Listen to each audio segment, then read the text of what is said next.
அனைவருக்கும் வணக்கம். இன்றைய இந்த காணொளியில் முக்கியமாக நான் உங்களுடன் பகிர்ந்து கொள்ள இருக்கின்ற விடயம் என்னவென்று சொன்னால், இந்த ஸ்கில் ஒர்க்கர் விசாவிலும் அதே போல ஸ்டூடெண்ட் விசாவிலும் பிரித்தானியாவுக்குள் வந்தவர்கள் தனிப்பட்டவர்களாகவும் குடும்பங்களாகவும் வந்திருக்கின்றார்கள். அவ்வாறு வந்தவர்கள் இப்பொழுது தங்களுடைய அந்த விசாவினை புதுப்பிப்பதில் அல்லது அதனை அடுத்த காலத்துக்கு கொண்டு செல்வதிலே பல்வேறு சிக்கல்களை எதிர்கொண்டிருக்கின்றார்கள். குறிப்பாக ஸ்கில் ஒர்க் விசாவிலே வந்தவர்கள் என்று சொல்லி பார்த்தால், அவர்கள் தங்களுடைய தொழில் வழங்குனர்கள், அதாவது அவருடைய எம்ப்ளாயர்ஸ் அவர்களுக்கான எதிர்பார்க்கப்பட்ட அல்ல குறிப்பிடப்பட்ட தொழிலை வழங்காமல் இருப்பது, அல்லது அவர்களுக்கான கொடுப்பனவை, அதாவது அவர்களுக்கு ஏற்றுக்கொள்ளப்பட்ட அந்த வேதனத்தை, சம்பளத்தை அவர்கள் வழங்காமல் இருப்பதன் காரணமாக அவர்கள் தங்களுடைய விசாவினை புதுப்பித்துக் கொள்வது என்பது ஒரு கடினமான சூழ்நிலை ஏற்பட்டிருக்கின்றது. அதன் மூலம் அவர்கள் தங்களுடைய விசாக்களை இழக்க வேண்டிய சூழ்நிலை ஏற்படக்கூடிய நிலைமைகள் உருவாகி கொண்டிருக்கின்றது. அதே போல் இந்த ஸ்டூடெண்ட் விசாவிலே வந்தவர்கள் தங்களுடைய கல்வியை பூர்த்தி செய்தவர்கள், அதன் பின்னர் கிராஜுவேட் விசாவிலே இருப்பவர்கள் ஒரு எதிர்பார்ப்பிலே இருந்திருப்பார்கள். அந்த கிராஜுவேட் விசா முடிந்த பின்னர் தாங்கள் அந்த ஸ்கில் ஒர்க் விசாவிலே தங்களுடைய விசாவினை மாற்றி தங்களுடைய இருப்பினை உறுதிப்படுத்திக் கொள்ளக்கூடியதாக இருக்கும் என்று. ஆனால் இன்றைய சூழ்நிலைகள் அதற்கு சாதகமாக இல்லாத சூழ்நிலைகள் ஏற்பட்டிருக்கின்றது.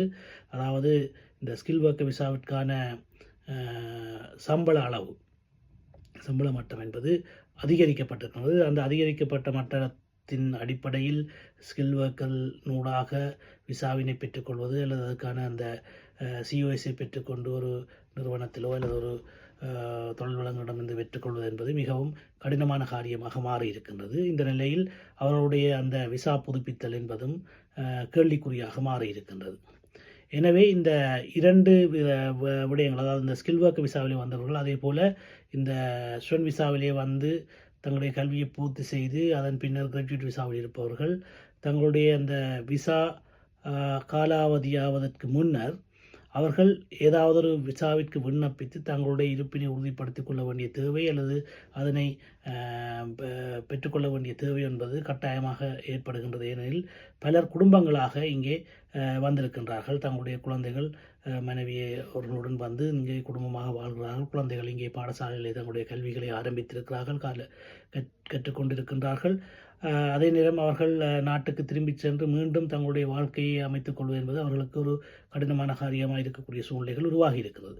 எனவே அவ்வாறான இந்த ஸ்கில் ஒர்க்கில் இருப்பவர்கள் அல்லது இந்த கிராஜுவேட் விசாவில் இருப்பவர்கள் இவ்வாறான ஒரு சூழ்நிலைக்கு முகம் கொடுப்பாராக இருந்தால் உடனடியாக அவர்கள் தங்களுடைய விசா காலாவதியாவதற்கு முன்னர் ஏதாவது ஒரு விண்ணப்பத்தினை சமர்ப்பிக்க வேண்டிய தேவை இருக்கின்றது. அவ்வாறான நடவடிக்கைகள், அவ்வாறான விண்ணப்பங்கள், எவ்வாறான விண்ணப்பங்களை சமர்ப்பிக்க முடியும், அதனை என்ன செய்யலாம் என்ற விடயங்கள் தொடர்பாக நீங்கள் நிச்சயமாக ஒரு சட்ட ஆலோசனை அணுகி சட்ட தேவைகளை பெற்று அதன் மூலம் அதனை செய்து கொள்ள வேண்டியது மிகவும் கட்டாயமாக இருக்கின்றது. தயவு செய்து நீங்கள் ஓவர்ஸ்டேஸ், அதாவது விசா காலாவதியாக பின்னர் இந்த நாட்டிலே தங்கியிருந்து அதன் பின்னர் நீங்கள் ஏதாவது ஒரு விசாக்கு விண்ணப்பிப்பதோ அல்லது ஒரு முயற்சியினை எடுப்பது என்பது உங்களுடைய அந்த அடுத்த முயற்சியை மேலும் வழிதட்டதாக அல்லது அந்த முயற்சியில் வெற்றி பெற முடியாததாக போகக்கூடிய வாய்ப்புகள் அதிகம் இருப்பதனால் உங்கள் விசாக்கள் காலாவதியாவதற்கு முன்னர் நீங்கள் உங்களுடைய சட்ட ஆலோசனைகளை தொடர்பு கொள்ளுங்கள். அவ்வாறான தேவைகள், அவ்வாறான சட்ட ஆலோசனைகள் தேவைப்படுபவர்கள் உடனடியாக நீங்கள் ஜே இமிகிரேஷன் லாயர்ஸ் நிறுவனத்தினுடன் தொடர்பு கொள்ளலாம்.